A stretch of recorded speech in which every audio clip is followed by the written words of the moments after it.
사도 바울은 지난 시간에 그 서론 부분에서 제일 먼저 하는 이야기가 자기의 사도성, 사도직의 그 기원이 사람들로 말미암은 것이 아니다. 1장 1절에 보니까 사람들에게서 난 것도 아니요 사람으로 말미암은 것도 아니요 오직 예수 그리스도와 그를 죽은 자 가운데서 살리신 하나님 아버지로 말미암아 사도가 되었다.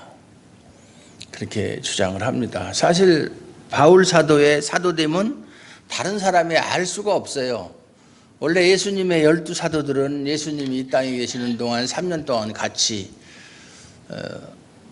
먹고 자고 행하고, 예수님이 죽으실 때, 죽고 나서 부활하시고 승천하실 때도 그 승천하시는 그 부활과 승천의 목격자 된 사람들이거든요.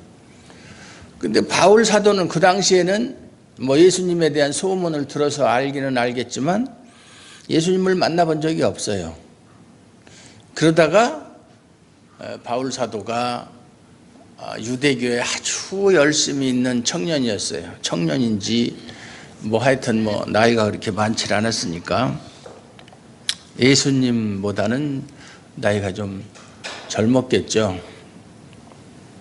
그래서 그 예수 믿는 사람들을 이렇게 박해하고 또 그들을 잡아서 옥에 쳐놓고, 심지어는 그들이 사형을 당할 때에 찬성표를 던지고, 그렇게 하다가 나중에는 예루살렘에서도 모자라서 다메섹에까지 가서 예수 믿는 사람들을 잡아오려고 다메섹을 가는 도중에 거기에서 부활하신 예수님을 만난 거예요. 다른 사람들과 같이 갔는데 부활하신 예수님이 나타난 것을 바울 사도만 본 거예요.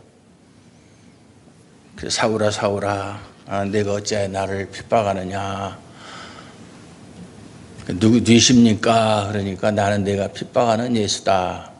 이렇게 이제 대화를 나누고, 그때 이제 사도 바울이, 사울이죠 그때는, 바울이 아니고, 눈이 멀어가지고 눈에 비늘 같은 것이 껴가지고 앞을 보지 못하니까 같이 가던 사람이 부축을 해서 그 아나니아라고 하는 사람 집으로 가라. 그래서 이제 가서 거기서 안수를 받고, 그 선지자예요 아나니아라는 사람이. 그리고 나서 이제 눈을 뜨게 되고, 그래서 이제 그때부터 이 사울은 자기가 박해하던, 오늘 본문에 있는 것처럼 박해하던 그 복음의 전파자가 되었다. 그것이 사울의 간증이거든요. 우리가 잘 안 사도행전에 보면 아주 자세하게 나와 있어요. 왜 사도직에 대해서 그렇게 강조를 하고, 내가 받은 사도직은 사람들에게 배운 것도 아니고 사람들이 사도를 시켜준 것도 아니고 하나님과 예수 그리스도로 말미암아 내가 사도가 되었다. 다메섹 도상에서 예수님이 사도로 임명을 하셨거든요. 그에게 직분을 주셨어요. 다른 사람이 보질 못했어요. 그러니까 남들이 그걸 인정을 안 하는 거예요. 근데 사도직을 하나님과 예수님으로부터 받았다는 것이 사실이 아니라면 바울 사도가 전하는 복음도 사실이 될 수가 없어요. 그래서 복음의 정당성과 복음의 신적 기원을 강조하려면 자기 사도직부터 사람에게서 받은 것이 아니라는 것을 증명해야 돼요. 그래서 그걸 주장하는 거예요. 그래서 다른 서신서에서도 보면 바울은 맨 처음에 자기 사도직부터 이야기합니다. 왜냐하면 내가 사도기 때문에 내가 전하는 말도 신적 기원을 가진 것이다. 내가 임의로 하는 말이 아니고 하나님 말씀이다라는 것을 강조하기 위해서 자기의 사도직을 반드시 말하는 거예요. 다른 베드로나 다른 사도들은 그런 말 할 필요가 없어요. 왜냐하면 세상 사람이 다 하는 거니까. 저 사람 사도야. 예수님하고 같이 다니던 사람이야. 예수님께 사도로 임명받은 사람이야. 근데 바울 사도만은 그러질 않았기 때문에 그렇게 했다. 뭐 자기를 알아달라고 하는 것이 아니라, 내가 사도가 틀림없다면, 내가 사도가 된 것이 하나님과 예수님으로 말미암아 된 것이라면 내가 전하는, 너희에게 가르치고 전파하는 이 복음도 하나님으로부터 말미암은 것이다. 그걸 강조하려고 그러는 거예요. 자랑하려고 하는 게 아니라. 그래서 오늘 1장 11절부터 24절까지의 내용은 앞에 1장 1절에서 10절까지 보면 다른 복음은 없다 그랬어요. 그렇기 때문에 내가 너희에게 전한 복음 외에 다른 복음을 전하는 사람은 그가 누구라도 저주를 받을 것이다. 심지어는 하늘에서부터 온 천사라도 저주를 받을 것이다. 내가 그런 복음을 전해도 저주를 받을 것이다. 그렇게 얘기하는 거예요.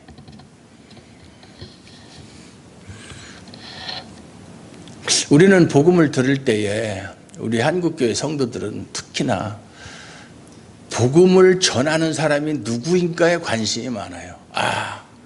우리 교회 목사님은 뭐 예를 들어서 뭐 박사학위가 몇 개고 뭐 서울대를 나오고 뭐 무슨 직책을 가지고 있고 뭐 그런 아무 중요하지도 않은 거.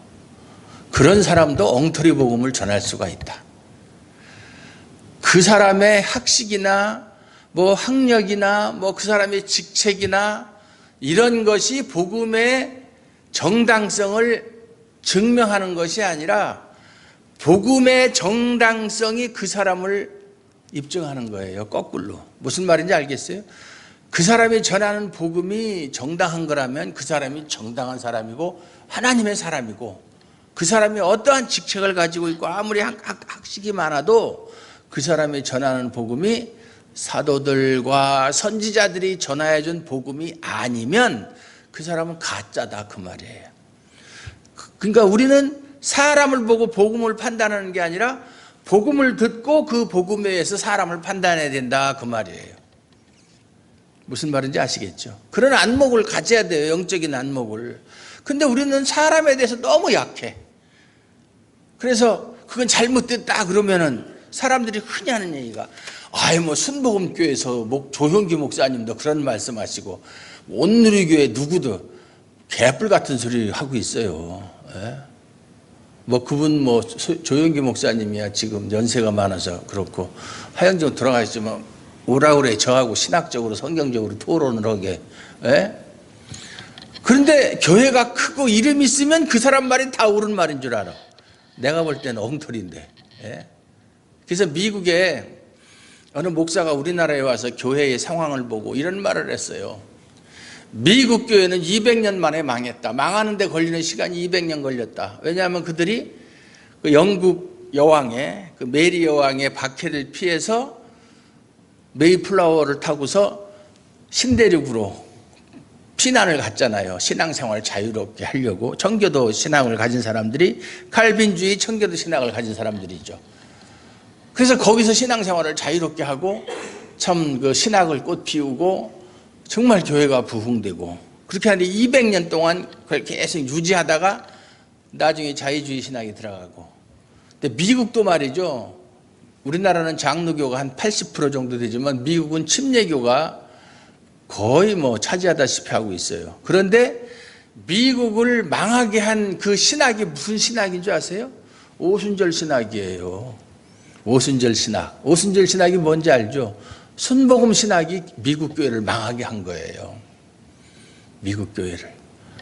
그런데 그 오순절 신학이 한국에서 순복음 교회를 시작으로 해서 조영기 목사라는 그분이 그걸 뭐 치유다, 예언이다, 뭐 방언이다, 뭐 이런 걸 해서 사람들을 많이 저기 했고, 지금은 심지어 개혁교회라고 하는 장로교회에서조차 오순절 신학을 따르는 한국교회 망한 거예요. 그래서 한국교회도 오순절 신학이 망하게 한 거예요. 신학이 이렇게 무서운 거예요. 쓰나미처럼 싹 쓸어버려요. 지금 한국교회가 그런 실정이에요. 한국교회. 그걸 몰라요, 사람들이. 큰 교회면 다 좋은 줄 알고 큰 교회 목사는 다 훌륭한 줄 알아요. 제가 볼 때, 제가 하나님 앞에서 분명히 말씀드리지만 큰 교회 목사들 90%는 가짜예요. 엉터리 복음을 전하는 거. 옛날에 우리 설교학을 가르치던 교수님이 이런 말을 했어요. 설교학 시간에. 한국교회, 벌써 오래된 얘기잖아요. 벌써 30년 막 이렇게 된 얘기인데 우리 교회, 우리 한국교회 성도들이 참 불쌍합니다. 다른 복음을 듣지 못합니다. 내가 혀가 뽑혀도 할 말은 하겠는데 우리 한국교회 95%는 가짜입니다. 그렇게 이야기를 해요. 엉터리다라는 얘기예요. 엉터리 교회에서 무슨 소리를 듣겠어요. 30년 전에 그 설교학 교수가 그렇게 얘기를 했는데 그 뒤로부터 30년이 흘렀다? 지금은 더하죠. 뭐 95%가 이제는 뭐 글쎄 몇 프로가 되려는지 뭐 정확하게 모르겠지만 사람들이 전혀 위기감을 느끼질 못하고 있다. 왜냐하면 이 죄라고 하는 건 말이죠. 죄라고 하는 것은 점진적인 성격이 있어서 바늘도둑이 소도둑된다고 점점 커가요. 오후에 이제 시편 강의할 때 그 얘기도 하겠지만 점점 커가서 그러다 보면 나중에는 죄에 대해서 무감각해져요. 화인 맞은 사람이라는 표현이 성경에도 있는데 양심이 화인 맞았다 이런 말이 있는데 나중에는 감각이 없어요. 죄에 대한 감각이 없어요. 자기가 하는 짓이 죄인지 아닌지도 몰라요.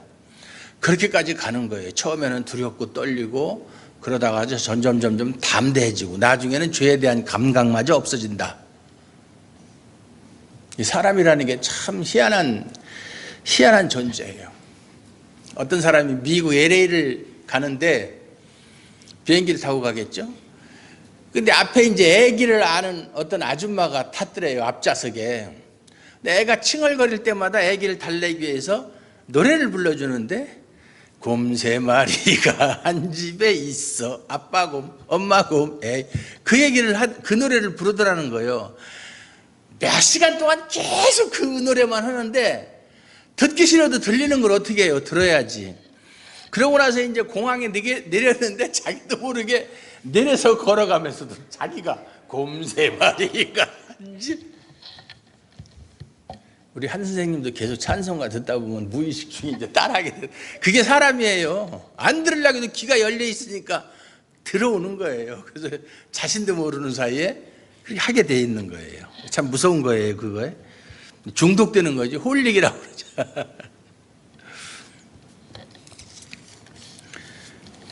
다른 복음은 없다. 복음에 대해서 분명하게 이야기를 하고 다른 복음을 가르치는 사람은 저주를 받을 것이다. 다른 복음이라는 게 뭐냐? 복음이 여러 개가 있는데 그 중에 하나가 아니다 이 말이죠. 우리가 전하는 복음은 하나밖에 없다. 그래서 원어 성경을 보면 이제 그 말이 분명하게 나오는데 복음은 오직 하나다. 이 복음은 그리고 변하는 것이 아니다. 변하지 않는다. 그러므로 거짓 교사들의 가르침은 왜곡된 복음이다. 잘못된 복음이라는 것이죠. 복음이라고 하는 것은 뭐예요? 은혜의 복음이고 십자가의 복음이죠. 하나님의 값없고 공로 없는 은총의 복음이다. 그런데 사람들이 사람을 높이면서 자신의 도덕이나 종교나 철학 혹은 고결한 인격에 의해 구원에 뭔가를 기여할 수 있다고 그렇게 생각하면 그것은 복음을 훼손하는 일이에요. 복음에 뭐가 보탤 게 없어요. 뺄 것도 없고 그걸 건드리면 안 되는 거예요. 절대로. 성경에서 말씀하시는 사도들과 선지자들이 전하여 준 그 복음에 뭔가를 보태거나 뭐 화가들이 이 그림을 그리는 기법 중에 덧칠 기법이라는 게 있는데 자꾸 그 위에다 칠하고 그 우리 저 친구 목사 그 삼촌이 홍익대 미술대학장으로 있었는데 유명한 화가예요. 그분이 이제 덧칠 기법으로 우리나라에서 유명하신 분인데 그런 것처럼 구원에다가는 뭘 보태는 게 아니다. 손대면 안 되는 거예요. 절대. 손대는 순간 그건 훼손되는 거예요. 그런데 그 당시에 그 유대주의자들이 야 예수를 믿어서 구원받는다는 말이 뭐 틀리는 말은 아니지만 예수만 믿어서 구원받는 것이 아니고 할례도 받고 또 그 율법도 지켜야 된다라고 가르친 이 거짓 선생들이죠. 거짓 선생들. 그들이 이제 그 복음을 거부하기 위해서 사도 바울의 사도직을 의심하게끔, 야, 그 사람 사도도 아니야, 그 사람이 무슨 사도냐, 그 사람이 누가 그 사람 사도라고 인정을 하냐 해가지고 바울 수도가 전한 복음까지도 훼손시키려고 하는. 그런데 놀라운 사실은 2000년이 지난 지금 이 시기에도 한국 땅에도 여러분은 잘 모를 거예요. 메시아닉 주라는 말 들어본 적 있어요? 메시아닉 주. 강 집사님 들어보셨어요? 그게 뭐예요? 예? 기억은 안 나는데 들어보셨다. 그런 말을 참 들어보셨다는 것만 해도 그게 무슨 말이냐면 주라는 게 주다이즘의 준말이에요. 주다이즘. 유대주의를 그 주다이즘이라고 그러잖아요. 영어로다가. 그러니까 유대교와 기독교의 혼합 종교라고 생각하면 돼요. 지금 한국에 있어요. 한 종파로서. 신학교도 있고 방송국도 있어요. 그 사람들이. 요즘은 뭐 인터넷 방송들이 뭐 흔하니까. 방송도 하고 신학교에서 금년도 5월 13일 날 처음 졸업생에게 목사 안수까지 할 정도로. 교회가 제법 있어요. 우리나라에. 부천에 가면 그 본부가 있는데 그게 뭐냐면 기독교, 예수를 구세주로 인정하지만 율법도 지켜야 된다는 거예요. 그래서 정결법도 지켜서 아까 얘기한 우리 김성진 집사님이 돼지고기나 뭐 장어라든가 그 좋은 장어 그런 거 먹으면 안 돼요. 비늘 없는 건 먹으면 안 되잖아요. 또는 뭐 이렇게 뭐 염소고기 같은 거 이런 뭐 대사김질 하지 못하는 그런 것은 염소 대사김질 합니까? 그럼 염소고기는 먹어도 되는가 보다 그러면 양이나 염소, 소 이런 거는 먹어도 되는가? 그런 거 위에는 먹을 수가 없어요. 아주 철저하게 그걸 지키는데 그런 것도 지켜야 된다. 그리고 예배도 안식 토요일 날 드려요. 그 사람들은. 왜냐하면 율법의 안식일이 토요일이잖아요. 토요일 날 안식일 지키고. 그러니까 반은 유대교고 반은 기독교예요. 그것이 지금 유행처럼 번져나가고 있어요. 지금. 큰일이다 이 말이에요. 그거 아니라도 지금 혼합된 복음이 지금 한국교회를 쓸어버리고 있는데 거기에다가 이제 또 그런 것까지 이제 망하라는 거예요. 망하라는 거예요. 정신 바짝 차려야 돼요. 그렇지 않으면 여러분들도 자신도 모르는 사이에 곰 3마리 찾을 수밖에 없어요. 네? 자신도 모르는 사이에 그렇게 넘어가는 거예요. 상대방이 어떤 사람이라도 심지어 교황이라도 거짓 복음을 전하면 거부할 수 있어야 돼요. 교황 거짓 복음 많이 전하죠. 그래서 우리 정통 기독교에서는 개혁주의에서는 교황을 인정하지 않잖아요. 뭐 교황이라는 직분을 인정하지 않는다는 게 아니라 그들이 말하는 것을 복음으로 받아들이지 않는다 그 말이에요. 잘못된 것을 말하고 있으니까. 그래서 1장 11절 24절 오늘 말씀에서는 자기가 전한 복음, 오직 하나밖에 없는 복음은 어디서부터 비롯됐는가? 내가 너희에게 전한 복음이 어떻게 해서 너희에게 전하여지게 됐는가? 그 복음의 기원에 대해서 이야기하는 거예요. 오늘 말씀은. 여기 뭐라고 얘기합니까? 형제들아, 내가 너희에게 알게 하노니 내가 전한 복음은 사람의 뜻을 따라 된 것이 아니니라. 사람의 뜻을 따라 된 것이 아니다. 그렇게 얘기해요. 사람의 뜻을 따라 된 것이 아니다. 사람의 뜻을 따라 된 것이 아니라는 것은 사람들이 고안해내는 창작품이 아니라는 거예요. 뭐 연구하고 묵상하고 뭐 명상을 통해서 만들어낸 그렇게 해서 나온 그런 것이 아니라는 거예요. 그런 거라면 그건 오래 갈 수가 없어요. 사람에게서 나온 거라면 오래 갈 수가 없어요. 그러면서 뭐라고 얘기하냐면 이는 내가 사람에게서 받은 것도 아니고 배운 것도 아니다. 그 유대교 바울 사도는 옛날에 사울로 있을 때 유대교에 아주 열심히 있는 사람이었기 때문에 유대교의 전통에 대해서도 엄청나게 잘 알고 있었어요. 그런 것처럼 내가 그 전통을 통해서 그걸 전해 들은 것도 아니고 또 누구에게서 배운 것도 아니다. 뭐 요즘처럼 신학교 가서 뭐 배운 것도 아니고 누구에게 전해 들은 것도 아니고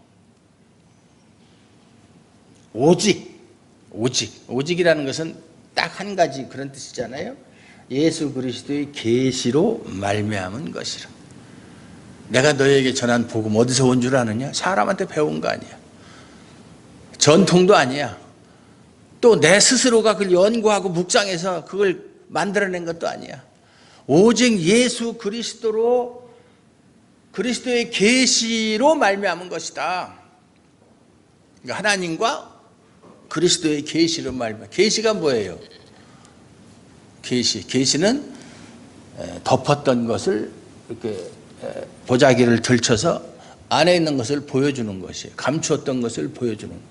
우리가 동상 제막식 할 때, 식을 할 때 보면 천으로 가려놓고 있다가 딱 나중에 싹 하면은 그걸 다 원래 그 모습이 나오잖아요. 그런 것처럼 가렸던 천을 제거하는 것.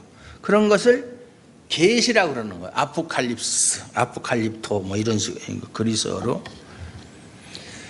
그러니까 예수님이 하나님과 예수님을 통해서 그것을 내가 알게 된 것이다. 그래서 존 브라운이라는 신학자는 뭐라고 얘기했냐. 마치 하나님이 바울에게 직접적으로 3년 동안 가르쳐 준 것이다. 는 것처럼 개인 교수로 가르쳐 준 것처럼 그렇게 바울 사도에게 계시하신 것이다. 그렇게. 그러면서 자기 자신에 대해서 내가 유대교에 있을 때, 다시 말해서 중생하기 전과 중생했을 때, 중생 후에 자신의 상황에 대해서 간증을 하는 내용이 13절에서 24절까지예요. 자, 중생 전에 어떤 일이 있었어요? 회심 전에 내가 이전에 유대교에 있을 때에 행한 일을 너희가 들었거니와. 이제 갈라디아 교회를 세우고 나서 갈라디아 사람들에게 복음을 전하고 가르칠 때 바울 사도가 이야기를 했겠죠. 내가 옛날에는 이러한 사람이었었다. 이야기를 했겠죠. 그래서 너희가 들었거니와, 이제 갈라디아 교회 성도들이 들어서 알고 있다 이 말이죠. 하나님의 교회를 심히 박해하여 멸하고, 하나님의 교회 심히 박해하여 멸한다는 말은 없애버린다. 요즘에 그 안티 그리스도 그 사람들 하는 말이 뭐예요? 개독 박멸. 인터넷에 들어가 보면 그런 소리 많이 하죠. 아주 기독교는 다 없애버려야 된다. 박멸해야 된다. 바퀴벌레처럼. 개독 박멸. 사도 바울이 그랬던 사람이다 이 말이에요. 유대교에 있을 때 기독교 예수 믿는 놈들은 다 잡아서 싹 지구상에서 그냥 없애버려야 된다. 그렇게 생각했던 사람이라. 내가 내 동족 중 여러 연갑자보다. 연갑자라는 말이 무슨 말이에요? 연갑자? 연갑자라는 말이 무슨 말이에요? 에? 연갑자. 그런 말 안 써요, 여러분들? 연갑자? 여러분들은 그런 말 안 쓰는 거. 우리는 그런 말 쓰는데, 그 사람 나하고 연갑자야. 나하고 나이가 비슷한 사람이라는 뜻이. 내 또래라는 뜻이에요. 저는 충청도 양반이라서 그런 말을. 경상도 사람들은 아마 그런 말. 경상도 사람들은 양반 아니야. 아니 근데 내가 경북 안동에 있었는데 안동 사람들은 양반이야. 농담이고요. 다른 사람보다 특별하게 유대교를 지나치게 믿었다고 그랬어요. 지나치게. 그 열성. 그러니까 바울은 말이죠. 바울의 성격은 상당히 뭐냐면 아주 급해요. 공격적이에요. 그런 성격이 있는 사람이니까 복음 전하는데 목숨 걸 수 있는 거예요. 뜨뜻 미지근한 사람, 소위 말해서 오다 장로님하고도 얘기했는데 착하다는 사람. 이 착한 사람은 멍청한 사람을 착한 사람이라고 그래요.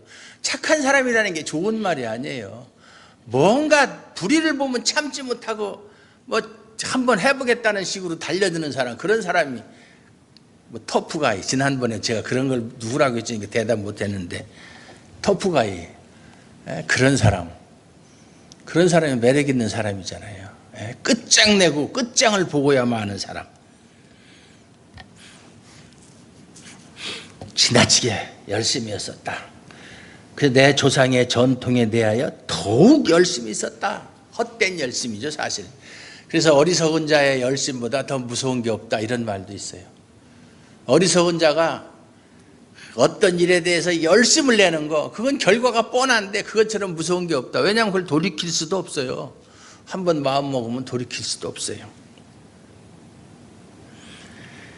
이 바울은 그 당시 유대교에서 유명한 가말리엘이라고 하는 그 율법사의 제자였었어요. 그 사람한테 배운 거예요. 그것도 수제자로. 그래서 만약에 예수를 영접하지 않았더라면 이 사람은 가말리엘의 대를 이어서 율법사가 됐을 사람이에요. 가말리엘 그러면 유대의 3대 율법사 중에 하나가 가말리엘이에요. 아주 훌륭하고 유명한 사람이에요. 여기 13절 14절에 보면 나라는 말을 많이 해요. 내가 이전에 유대교에 있을 때 행한 일을 너희가 들었거니와 하나님에게 심히 박해야 멸하고 내가 내 동족 중 또 내 조상의 전통에 대해 열심히 있었다. 이렇게 회심하기 전에는 모든 것이 자기중심적이었었죠. 자기의 생각대로 자기의 소신대로 밀어붙이는 그런 열심을 가지고 있었다. 그러나 이제 반전이에요. 그러나 내가 옛날에는 그랬던 사람이었었다. 참 지금 생각해 보면 어리석기가 한량없던 사람이었었다. 참 무지하기가 이를 데 없던 사람이었었다. 그 당시에 사람들에게 칭찬을 받고 존경을 받고 그랬지만 지금 생각해 보니까 다 부질없는 짓이었었다. 고백하는 거예요. 그러나 그런 사람이었었는데 내 어머니의 태로부터 나를 택정하시고 그의 은혜로 나를 부르시니가. 근데 여기에는 우리말 성경에는 그런 게 안 나오지만 원어 성경에 보면 하나님이라는 말이 나와요. 그러나 내 어머니 나를 택정하시고 그의 은혜로 나를 부르신 하나님께서, 이렇게 되어 있어요. 원어 성경에 보면 이제 하나님이란 말이 많이 나와요. 그리고 그의 아들을, 하나님의 아들을 이방에 전하기 위하여 그를, 예수 그리스도죠, 내 속에 나타내시기를 기뻐하셨을 때 내가 곧 혈육과 의논하지 아니하고, 이렇게 하나님이라는 말을 많이 해요. 한 서너 번 정도 나와요. 원어 성경에 보면 앞에 13절 14절에서는 내가 주어가 되는데 15절 16절은 하나님이 주어가 된다. 주어가 바뀐 인생이다. 여러분의 인생의 주어가 뭐예요? 누구예요? 나입니까? 나. 여러분 인생의 주어가 나라면 아직 거듭나지 못한 사람이에요. 하나님이 돼야 되는 거예요. 하나님이 돼야 되는 거예요. 여기 보면 내 어머니의 태로부터 나를 택정하셨다. 이 택정했다는 말이 원어 성경의 의미는 따로 떼어놓으셨다, 이런 말이에요. 따로 떼어놓으셨다. 왜 따로 떼어놓았겠어요? 따로 떼어놓을 때는 어떤 목적과 계획이 있기 때문에 따로 떼어놓은 거예요. 택정이라는 말이 그 말이에요. 우리도, 여러분들이나 저도 마찬가지로 하나님께서 어떤 특별한 계획과 목적이 있어서 따로 떼어놓은 거예요. 이 세상 수많은 사람 중에서 따로 떼어놓았다. 택정하셨다. 언제부터? 어머니의 태로부터. 어머니의 태로부터라는 말은 비유적인 표현이고 이 세상에 태어나기도 전에 그런 말이에요. 그래서 예레미야서도 보면 예레미야도 자기가 태어나기 전에 하나님께서 자기를 예언자로 택정했다는 말이 나와요. 그러니까 여기서 말하는 건 지금 바울이 사도직의 기원에 대해서 이야기하는 건데, 직분, 하나님께서 주시는 직분, 또 하나님의 구원 사역, 이것은 다 에베소서 1장 4절에 있는 말씀처럼 창세 전에 이루어진 일이다. 그걸 얘기해. 창세 전에 이루어진 일이다. 그것이 언제 나를 불렀느냐? 역사 속에서 하나님의 은혜로 나를 부르셨다. 역사 속에서. 따로 떼어놓은 건 창세 전이지만 그것을 실제로 부른 건 역사 속에서, 시간 속에서 나를 부르셨다 그 말이죠. 우리도 마찬가지예요. 그의 아들을 이방에 전하기 위하여, 이방에 전하기 위하여. 사도행전에 보면 사도 바울을 뭐냐면 이는 이방을 위해서, 이방의 복음을 전하기 위하여 택한 나의 그릇이다 이렇게 얘기해요. 이방에. 그래서 사도행전이 총 28장까지가 있는데 14장까지는 베드로가 이제 베드로의 활약상에 대해서 나오고 14장 이후에는 이제 그 바울이 주인공으로서 바울의 사역에 대해서 나오거든요. 그래서 베드로는 유대인의 사도, 흔히 우리가 구분을 할 때 베드로는 이방인의 사도 뭐 이렇게 이야기를 하죠. 이방인을 위한 그러한 그 아들을 이방에 전하기 위하여, 이방인을 위한 사도로 하나님께서 바울을 택하셨다 그 말이에요. 그를 내 속에 나타내시기를 기뻐하셨을 때, 그를 예수 그리스도를 내 속에 나타내시기를 기뻐하셨다. 그를 나에게 계시하시기를 기뻐하셨다. 나에게 알리시기를 기뻐했다. 그런 말이죠. 그럴 때에 내가 곧 혈육과 의논하지 아니하고, 혈육이 뭐예요? 사람을 말하는 거예요. 혈육이라는 것은. 그래서 마태복음 16장 16절에도 보면 시몬 베드로가 주는 그리스도시요 살아계신 하나님의 아들입니다 이렇게 고백을 했을 때, 바요나 시몬아 네가 복이 있도다. 이를 네게 알게 하니는 혈육이 아니요 그랬잖아요. 혈육이라는 것은 사람의 지식으로 말미암은 것이 아니다. 하나님이 알려주신 것이다 그 말이죠. 혈육과 의논하지 아니하고, 또 나보다 먼저 사도된 자들을 만나려고 예루살렘으로 가지 아니하고 아라비아로 갔다가 다시 다메섹으로 돌아갔노라. 이것이 이제 중생 이후의 간증이에요. 그렇게 지금 현재 지금 사도 바울이 말하는 게 무엇에 대해서 말하려고 하는 것이죠? 예? 지금 이런 간증을 하는 이유가 뭐예요? 예? 사도 바울이 전한 복음이 하나님으로부터 말미암은 복음이라는 걸 증명하기 위해서 하는 거예요. 이건 사람에게 배운 것이 아니라는 것을 증명하기 위해서 하는 말이에요. 그러니까 말하다 보면 이게 무슨 말이니, 전체적인 핵심을 알고 나서 설교를 들어야 되죠. 그냥 들으면 이게 어떻게 되는 건가, 핵심을 잡을 수가 없죠. 그래서 오늘 설교 제목도 복음의 신적 기원이잖아요. 복음의 신적 기원. 사도 바울이 전한 복음이 어디서부터 비롯되었는가, 그걸 알아야 사도 바울이 전한 복음을 믿든지 말든지 할 거 아니에요. 네.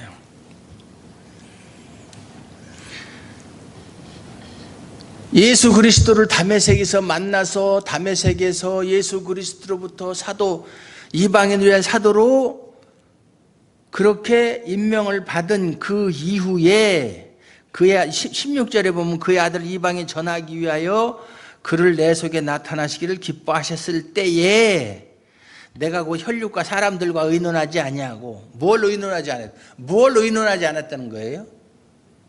뭘 의논하지 않았다는 거예요? 뭘 의논하지 않았다는 거예요? 복음에 대해서 의논하지 않았다 이 말이에요. 복음에 대해. 왜냐하면 내가 너희에게 전한 복음은 사람의 뜻으로 말미암은 것이, 사람에게 배운 것도 아니라고 그랬잖아요. 사람들과 의논해서 야 복음이라는 게 뭐냐, 나는 오늘 처음 예수님을 만났는데 복음이 뭐야, 복음 좀 나한테 가르쳐줘, 이렇게 해서 자기가 아는 것이 아니라는 것을 이야기하기 위해서 이런 말을 하는 거예요. 그러니까 성경을 좀 이렇게 좀 제가 늘 아쉬운 게 뭐냐면, 여러분에게 죄송한 얘기죠. 여러분만 그런 게 아니라 한국교회 성도들이 다 그래요. 어린아이 같아요. 뭐냐면 주는 것만 받아 먹으려고 그래. 꼭 씹어서 입에다 넣어줘야 돼. 자기가 알아서 찾아 먹는 게 없어. 에? 여자가 무슨 바쁜 일이 있어서 나가면서 여보 밥상 차려놨으니까 냉장고에 저 반찬도 해놓고 다 해놔서 찾아 먹으면 안 찾아 쳐먹어요. 에? 나가서 사 먹지. 그것도 못해 이 바보들이 말이야. 성도들도 똑같아. 뭔가 좀 찾아서 보고 막 이래야 되는데 완전 어린애같이 수동적으로 그냥 신앙생활을. 그러니까 이게 발전이 없는 거예요. 이게 참 안타까워요. 나보다 먼저 된 자들, 사도된 자들, 뭐 베드로라든가 야고보라든가 뭐 요한이라든가 여러 사람 있잖아요. 12사도들을 만나려고 예루살렘으로 안 갔다. 만약에 그 사람들을 만나려고 예루살렘으로 갔으면 사람들이 생각할 때, 야, 그때 가가지고 그 사람들한테 배운 거야, 이런 소리 할 거 아니에요. 예? 안 갔다는 거예요. 어디로 갔느냐? 아라비아로 갔다. 뭐 아라비아 가서 뭐 했는지 3년 동안 있었어요. 나중에 그 사도행전에 보면 3년 동안 있었어요. 3년 동안 뭐 했겠는가? 그거는 성경에 구체적으로 나와 있지는 않지만 우리가 이제 좀 이렇게 미루어서 짐작해 보면 아마 거기서 기도하면서 자기가 박해하던 예수가 과연 누구인가, 그의 인격과 그가 행한 일, 이런 것들을 생각해 보고, 또 특별히 아까도 이야기한 것지만 예수 그리스도께서 특별히 그에게 계시하신 그 복음을 그렇게 배우지 않았느냐. 그러니까 사람한테 배운 게 아니라 예수님한테 배우지 않았겠는가, 이렇게 생각할 수가 있어요. 그리고 다시 다메섹으로 돌아갔노라. 다메섹이 어디에? 자기 회심한 장소잖아요. 그때부터 다메섹으로 돌아와서 거기서부터 복음을 증거해요. 복음을 증거한다고. 그러니까 3년 동안 혹독한 훈련을 받았다는 얘기죠. 광야에 나가서. 그러고 나서 3년이 지난 후에 18절에 그 후 3년 만에 내가 게바는 베드로의 아람어 이름이에요. 게바를 방문하려고 예루살렘에 올라가서, 방문하려고, 그때도 그에게 뭘 배우려고 또는 복음에 대해서 의논하려고 한 게 아니라 방문, 그냥 단순하게 그냥 한번 만나보려고, 이런 뜻이죠. 예루살렘에 올라가서 그와 함께 15일 동안을 머물렀다. 그래서 15일 동안. 왜 15일이라는 날짜를 이야기하느냐면 15일 동안은 내가 복음을 배웠겠느냐? 배웠다면 15일 동안 복음을 배워서 이렇게 너희들에게 전할 만큼 그렇게 알 수 있었겠느냐? 그리고 사도 바울이 쓴 서신서가 13권이잖아요. 그거 15일 동안 배워서 그렇게 쓸 수 있겠느냐? 그 얘기예요. 물론 이 당시는 뭐 그걸 쓰기 전이지만 15일을 머무는 동안에 베드로와 또 주의 형제 야고보, 주님의 육신의 동생 야고보, 그러니까 그 순교한 야고보가 아니고 사도행전에서 맨 처음 순교한 야고보 사도는 요한의 형제예요. 세베대의 아들 야고보고, 여기 주의 형제 야고보는 야고보서를 쓴 야고보. 야고보서 알죠? 그 쓴 야고보는 주의 형제 야고보예요. 그건 사도 야고보가 아니에요. 그러니까 내가 15일 동안에 만난 사도는 단 2사람밖에 안 된다. 그런데 내가 무슨 복음을 배워서 전하겠느냐. 자기 알리바이를 증명하는 거야. 알리바이가 무슨 뜻이지? 알리바이? 알리바이라는 말을 많이 쓰잖아요. 알리바이. 알리바이는 현장 부재 증명이라는 말이에요. 현장 부재. 당신 어제 저녁 7시부터 8시 사이에 어디 있었습니까? 무슨 사건이 났을 때. 그러면 거기에 대해서 증명을 해야 돼요. 나는 그 시간에 집에서 뭐 TV를 보고 있었다든지. 그러면 당신이 TV를 보고 있었다는 증인이 있습니까? 이렇게. 근데 가족이 마누라가 뭐 있습니다. 그건 별로 증거 능력이 없어요. 가족의 증언은 별로 증거 능력이 없어요. 저 같은 경우에 주일날 예를 들어서 아까도 오면서 얘기를 했는데, 뭐 의정부를 생전 가지도 않았는데 의정부에서 내가 무슨 신호 위반했다고 교통 딱지가 날라온 거예요. 의정부는 내가 가본 적이 없는 사람인데, 군대 생활할 때 내 부대가 의정부에 있었어요. 그때 외에는 제대하고 나서는 의정부 땅에는 가본 적이 없어요, 지금까지. 근데 내가 왜 차를 끌고 거길 가느냐고.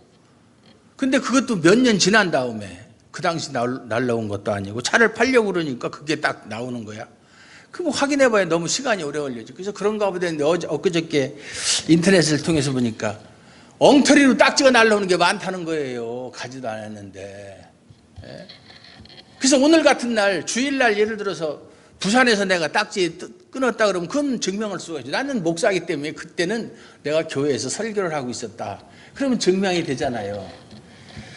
근데 그거 뭐 몇 년 지나고 뭐 기억도 안 나는 거. 하여튼 그렇게 증명하는 것을 알리바이라고 한다. 그 시간에 내가 거기에 없었다는 것을 증명한 현장 부재 증명. 지금 그와 마찬가지로 지금 여기는 뭐 알리바이라는 말보다는 자기가 복음에 대해서 누구한테 배운 것도 아니고 뭐 누구한테서 얻어들은 것도 아니다. 뭐 그걸 증명하려고 지금 이렇게 장황하게 이야기를 하는 거예요. 주의 형제 야고보 외에 다른 사도들은 보지 못하였노라. 보라, 내가 너희에게 쓰는 것은 하나님 앞에 거짓말이 아니다. 내가 지금 너희에게 하는 말은 하나님 앞에서 내가 참말을 하는 것이다. 이 사도 바울이 하나님 앞에서 이런 말을 할 때는 진짜 정말 아주 큰 결심, 아주 목숨 건 결심을 하고 할 때 하는 말이에요. 우리가 보통 하는 얘기로 너 하늘에 두고 맹세할 수 있어? 이러면 맹세해. 뭐 이런 식으로 가볍게 이야기하는 것하고는 다른 내용이에요. 이 사도들이 하나님 앞에서, 목사들도 말이죠. 자기의 말을 진실성을 증명하기 위해서 하나님 앞에서 이런 말 함부로 쓰는데 함부로 그런 말 쓰는 거 아니에요. 그냥 아니면 아니다. 그러면 그렇다 이렇게 해야지. 하나님, 내가 여러분들한테 나 하나님 앞에서 내가 그렇게 이런 말을 안 하잖아요. 네. 아까 얘기한 것 하나님 앞에서 분명히 얘기하는데 한국교회가 엉터리다 이런 얘기 내가 할 수 있죠. 그건 사실이 그런 거니까. 그 후에 갔다가 예루살렘에 올라가서 15일 동안 있다가 그 후에 내가 수리아와 길리기아 지방에 이르렀었다. 그러니까 이 수리아와 길리기아 지방은 예루살렘보다 훨씬 북쪽에 있는 지방이에요. 예루살렘과는 거리가 먼. 나는 예루살렘과는 거리가 먼 데는 갔어도 예루살렘에는 15일밖에 없었다. 그런데 내가 무슨 복음을 누구한테 배웠겠느냐 그 소리예요. 예. 수리아는 어디죠? 수리아? 지금 IS의 근거지가 어디죠? 시리아가 수리아예요. 성경엔 수리아라고 그러고 시리아의 수도가 어디예요? 예? 어디예요? 지금 시리아의 수도가 어디죠? 예? 시리아의 수도가 어디예요? 예? 다마스커스. 그게 다메섹이죠. 다메섹. 지금은 다메섹이라고 하면 다마스커스 이렇게 얘기하죠. 이 수리아는 시리아를 말하는 거예요. 그런데 수리아 사람으로서 문둥병에 걸렸던 사람이 있었죠. 구약에 나오는. 누구죠? 나아만. 아람 사람이죠. 아람이에요. 아람 사람이에요. 그러니까 이렇게 성경의 역사와 세계사와 연관을 해서 이렇게 하면 이해가 쉽죠. 아람 사람인데 이 아람 사람이 원래는 이스라엘 사람들의 조상이에요. 아람 사람들이. 그래서 이스라엘 사람들이 그 기도문 중에 이런 게 있어요. 제가 다 적어오진 않았는데 우리 조상은 아람 사람으로서 방황하다가 이제 아브라함이 하나님께 부름받기 전에 그렇게 이제 떠돌아다녔다는 얘기죠. 그래서 아브라함의 조상이 시리아 사람, 수리아 사람이었었다. 그것이 역사적으로 확실히 증명이 된 거예요. 그렇게 고백하는 게 있어요. 이스라엘 사람들이. 그래서 이스라엘 사람들은 너희들의 조상이 누구냐면 당연히 아람 사람이라고 그렇게 얘기를 해요. 혈통적으로. 아람 사람. 그래서 성경에도 보면 이스라엘 사람과 아람 사람이 물론 적대 관계가 있었을 수도 있지만 상당히 사이가 좋게 지냈죠. 같은 혈통이에요. DNA가 같다 이 말이에요. 그리고 길리기아 하면 생각나는 거 없어요? 길리기아의 수도가 어디죠? 그거 봐, 맨날 얻어먹기만 했으니까 말을 못. 길리기아의 수도. 다소잖아요. 다소 하면 생각나는 사람? 바울이 고향이 길리기아 다소잖아요.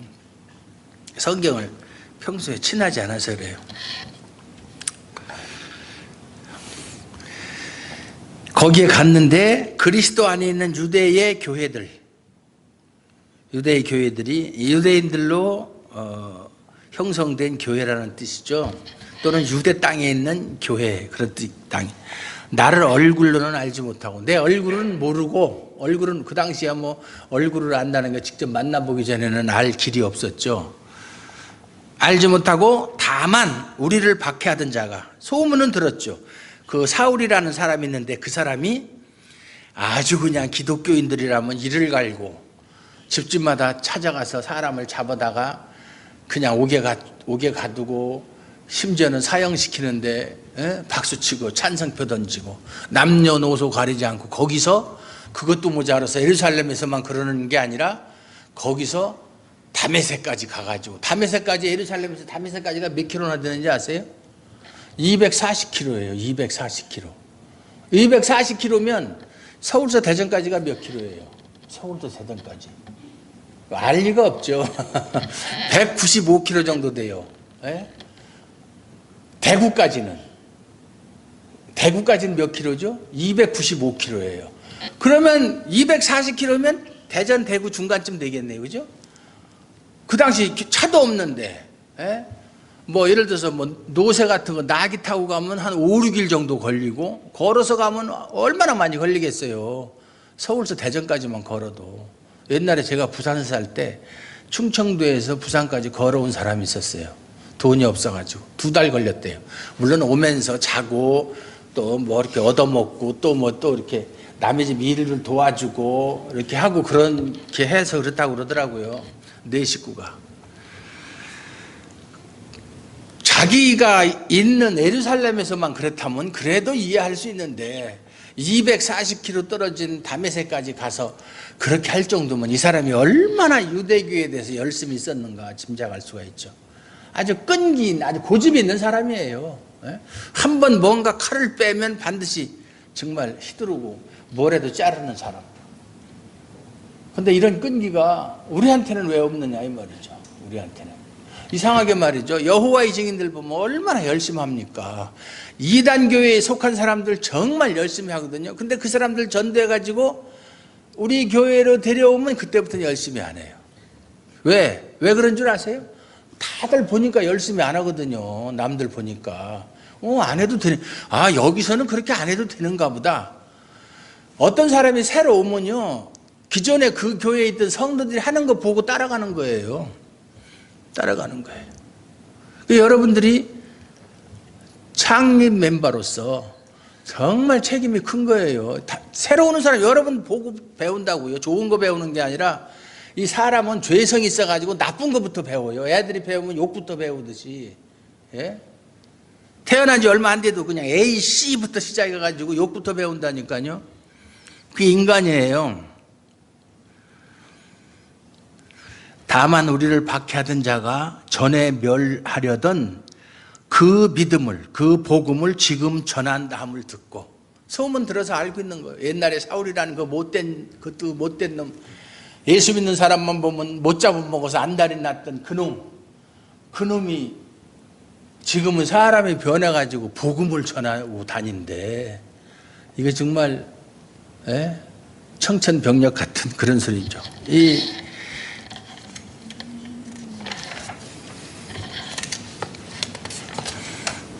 사람은 말이죠, 결코 자기 자신 스스로 그걸 변할 수가 없어요. 변하지 않는 거예요.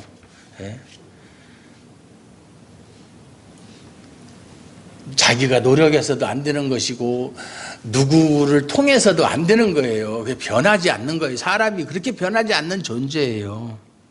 그런데 하나님만이 그 일을 할 수가 있어요. 하나님만이. 또 실제로 하나님은 뭐예요? 바울에게 그렇게 하셨어요. 그래서 이 사람이 전혀 다른 사람으로, 그렇게 새로운 사람으로 거듭날 수가 있었다. 그거예요. 그래서 그걸 들은 사람들이 바울에게 영광을 돌린 게 아니라 누구한테 영광을 돌렸어요? 나로 말미암아 하나님께 영광을 돌렸다. 야, 하나님이 정말 대단하신 분이구나. 어떻게 그런 사람을 그렇게 바꿔놓을 수가 있지? 그래서 우리가 전도할 때도 하나님께 기도해. 하나님, 제발 저 사람 좀 만져가지고 저 사람 마음을 좀 바꿔달라고. 사람은 그렇게 할 수가 없어. 아무리 그 사람이 뭐 하자는 대로 다 하고 뭐 해도 그 사람 마음을 절대 바꿔놓을 수가 없어요. 그게 성경에서 가르치는 교훈이에요.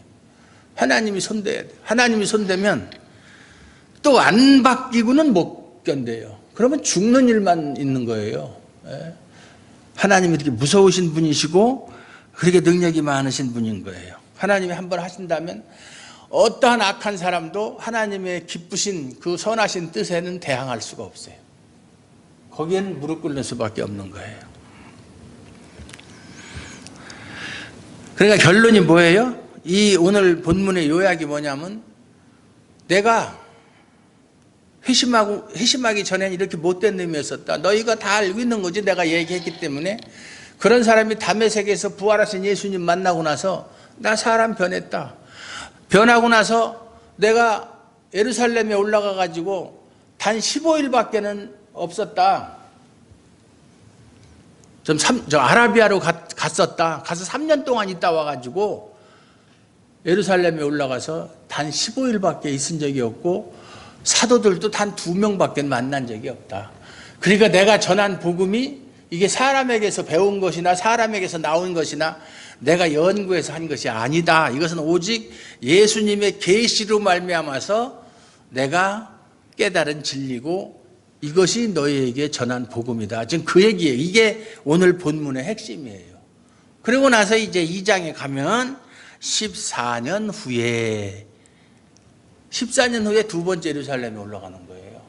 14년 후에. 이게 두 번째 예루살렘 방문이에요. 그전에는 간 적이 딱 한 번밖에 없다. 그래서 사도 바울이 전한 복음이 하나님과 예수 그리스도의 계시로 말미암은 것이 확실하다면 그 복음을 우리가 받아들이고 그걸 믿어야 돼요. 물론 지금 우리는 그걸 믿고 있어요. 만약에 그 복음을 거부하면 사도 바울을 거부하는 것이 아니라 하나님을 거부하는 것이 되는 거예요. 설교자가 전하는 말이 하나님의 말씀에 부합되는 말씀을 전할 때 그것을 거부하면 그것은 그 사람을 거부하는 것이 아니라 하나님을 거부하는 것이 되는 거예요. 무슨 말인지 아시겠죠? 믿습니까? 무반응, 무색, 무치, 무미. 기도합시다. 하나님 아버지 감사합니다. 오늘도 하나님 아버지께서 은혜 주셔서 하나님 말씀 전할 수 있도록 도와주시고 이 말씀 듣고 또 우리가 하나님의 바울을 통해서 전해준 그 복음의 비밀을 우리가 알 수 있도록 도와주시니 감사합니다. 이 복음을 우리가 믿고 하나님의 자녀가 되었사오니 하나님의 자녀가 누리는 이 기쁨과 이 자유를 마음껏 누리며 살아갈 수 있도록 축복하여 주시옵소서. 예수님 이름으로 감사드렸고 기도하옵나이다. 아멘.